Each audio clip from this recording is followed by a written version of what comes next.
Monsieur le Président. Il y a un an, presque jour pour jour, un monstrueux attentat a frappé Bruxelles. 32 morts, 324 blessés, 224 personnes hospitalisées.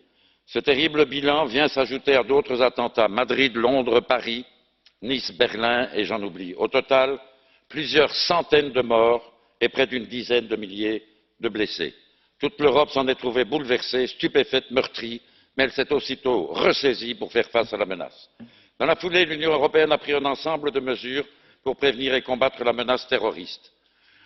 Monsieur le ministre et Monsieur le commissaire en ont fait la liste exhaustive, je n'y reviendrai pas. Je veux saluer ces initiatives que nous avons soutenues et celles qui doivent encore être prises et que nous soutiendrons. Mais ce n'est pas l'essentiel de mon propos aujourd'hui. Je veux consacrer mon temps aux victimes. J'ai lu dans la presse que la dernière victime encore hospitalisée après les attentats qui ont frappé Bruxelles a pu regagner son domicile le 15 février 2017. Et la presse ne dit pas dans quel état elle se trouve. Cette information de presse me fait poser la question de savoir si nous avons pris l'exacte mesure de la souffrance et des besoins des victimes et si notre compassion dépasse les paroles de circonstance. Je sais bien que les États membres touchés, dont le mien, ont pris des mesures plus ou moins rapidement, plus ou moins complètes en faveur des victimes.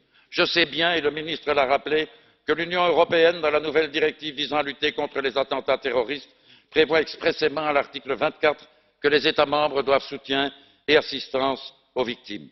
Mais qu'en est-il de la solidarité européenne? Nous proclamons tous que les attentats terroristes sont une agression criminelle contre les valeurs que nous partageons tous, que chaque attentat perpétré dans un pays est une agression contre tous les autres et contre tous les Européens. Mais ma question reste la même. Nous avons créé un dispositif, le Fonds de solidarité, pour marquer notre solidarité quand l'un de nos pays est victime d'une catastrophe naturelle. Nous sommes solidaires face aux ratés de la nature, mais nous ne le sommes pas dans l'état actuel des choses face aux agressions qui nous menacent tous. Nous intervenons pour les biens détruits, mais nous ne le faisons pas pour les familles meurtries ni pour les personnes abîmées. Voilà pour nous un formidable